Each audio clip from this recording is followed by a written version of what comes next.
What's going on, guys? Super Savage 789 here, bringing you guys a video. And today we're doing What if Jiraiya found Nagato early, episode 6. So without further ado, let's get into today's video. Nagato and Shisui stare down the snake sounding in front of them, both angered that he's stolen an Uchiha body.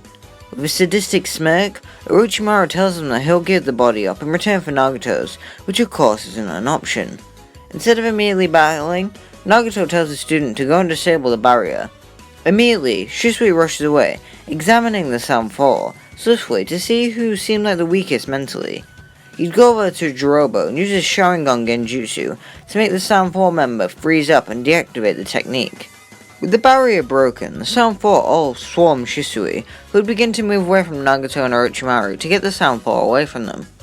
Orochimaru let out a massive Phoenix Flower Jutsu upon Nagato, using the Uchiha clan's natural affinity for the nature to his advantage. Easily, Nagato would use a Water Bullet Jutsu, and manipulates the water swiftly to extinguish the flames, doing so with great ease. Nagato tries to end things quickly by firing a bunch of rockets towards Orochimaru, who quickly stops it by snakes upon his body, leaping out to make them explode prematurely. Wanting to stop Nagato quickly, Orochimaru rushes him, going to use a different jutsu to subdue him, before getting hit with a Shinra tensei that launches him backwards, disrupting his jutsu as Nagato floats over godlike. As Nagato hovers over, he tells Orochimaru that he'll enjoy getting revenge upon his opponent for his getting all those years ago, charging up a Rasengan.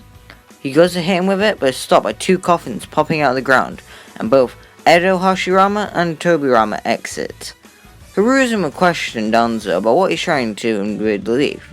His heart always remained with Leaf's best interest, even if his mind always didn't. In response, Danzo would tell Hiruzen that he was exiled from the same village for caring about what's right and wrong. He'll do what's right and overthrow Nagato so he can become Hokage and start a new age for the Leaf Village, a better age. He'd use the vacuum bullets to launch kunai at Hiruzen, who would dodge and weave the attacks, holding back due to not wanting to kill his former friend. He'd do some basic attacks like the legendary Roof Tile Shuriken on Danzo.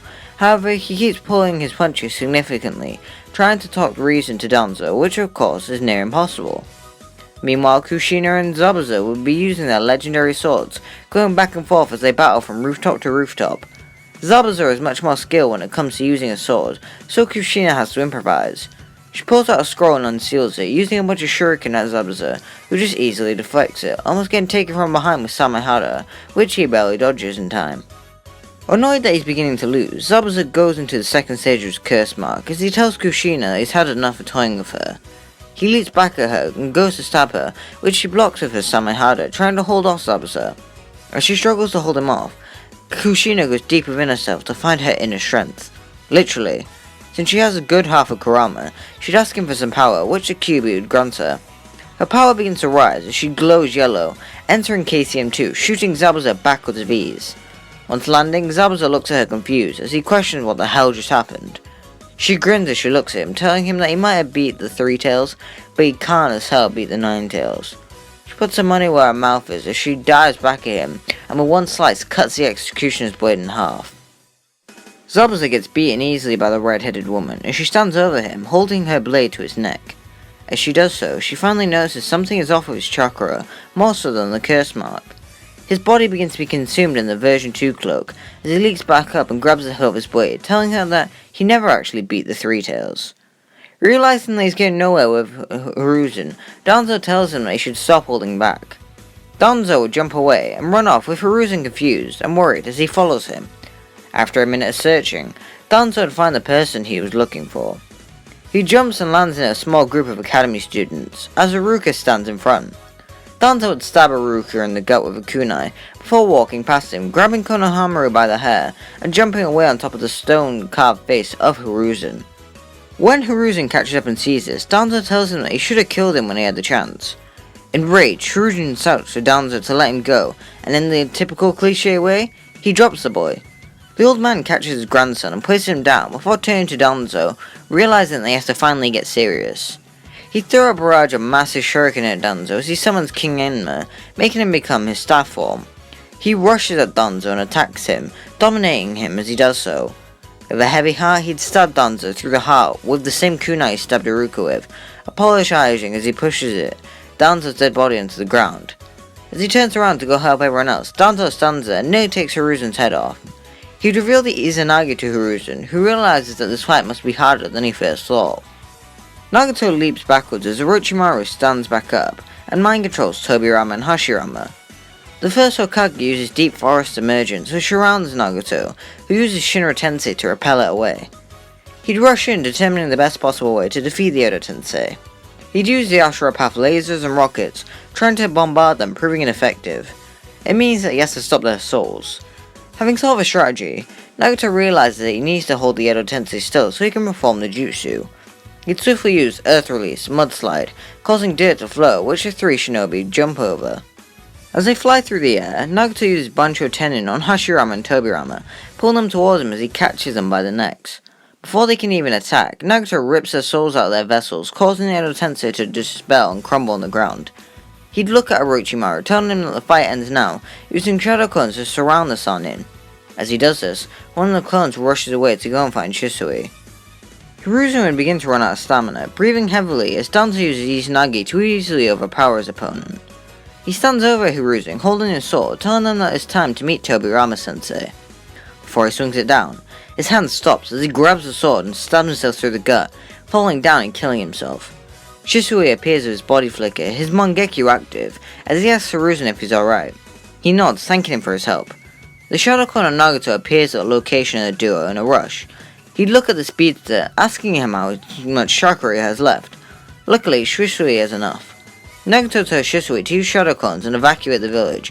He feels like something will happen that may hurt a lot of people. Shisui nods, doing just what his master asks, rushing around, grabbing people before they realize what has happened, as they are moved out of the village. Despite his version 2 cloak and stage 2 curse mark, Zabuza is struggling against the Uzumaki chick he's battling. The buff from her Kurama chakra mode is too much for him to handle, as he struggles to barely stay in the fight. Within Kushina's mind, Kurama tells his host that Zabuza's chakra levels are rising dramatically, which can only mean one thing. Zabuza's body would morph and grow as he transforms into his Usobu form. To avoid getting crushed under the foot of the beast, Kushina activates her Nine Tails avatar, bringing the battle up a few sizes. All the Nagato clones raise their hands up to simultaneously use Shinra Tensei and break Orochimaru apart, but the Sannin manages to barely get his bloody hand to the ground in time, summoning his snake summon Manda, which hits all the Nagato's clones, causing him to dispel. Sat on top of his reptile, Orochimaru tells him that he'll have his sacrifices after he breaks Nagato a little bit. The snake lunges at Nagato, who uses his own summoning jutsu to make the massive dog summon appear, slashing Manda away, causing battle. The colossal beasts begin to slam each other around into buildings, destroying them with their sheer power. As a Hokage, Nagato cannot allow the village he loves to be destroyed completely. Or can he? A reckless idea comes over Nagato as he uses a powerful Shinra Tensei on Kushina, shooting it out of the Kurama avatar, sending her flying for miles. She'll be fine. Angry, but fine. Nagato takes a deep breath before raising his hands to the sky. Chibaku Tensei. A black hole rises into the sky, sucking everything in around it. To avoid his own demise, Nagato uses Flying Raijin to teleport to a kunai near the village, just outside of its range. Seeing how confident Nagato is in his technique, as well as how the leaf is basically destroyed, Orochimaru uses jutsu to sink to the ground and teleport away. Zabuza sees Orochimaru escape, realizing that he's been left to die. He tries to fight it, pushing against the suction, but try as he might, he proves to be futile. He is sucked into the ball of mass, getting crushed and suffocated, dying in the process. When the attack finishes, everyone returns to the village to see it in ruins. Barely anything made out of the fight past the colossal titans. Luckily, there was no casualties or lethal residents. That occurred, thanks to Shisui being so quick. Nagato would gather everyone and hovers over them, telling them that the rebuilding process will begin immediately. Everyone puts in the work together, with the most work coming from one of the Anbu members, named Tenzo. Shisui would approach Nagato not long after telling him that he put the Sound 4 in the Genjutsu, which only he can break. Plus, as the Genin team the Mist brought with them, that they can interrogate for further knowledge about Orochimaru. On thinking it over, Nagato tells Shisui to handle the Sound 4 as he heads over to the Genin. Seeing how Nagato has a Rinnegan, Suigetsu immediately says that they didn't know anything, begging for mercy. In response, Nagato asks if they mind him checking that with King of Hell, learning that they are telling the truth. Instead of sending them back to the mist, he simply offers them a place in the Leaf Village, which they agree to since it'll be much safer than going back to the mist, and since Karin has a big crush on Nagato. But guys, that's when we leave here. Make sure to like and subscribe and comment below to come next episode. Had a lot of fun writing this one. It's been really creative. We'll get even more creative as the episodes go on. And so yeah, bye!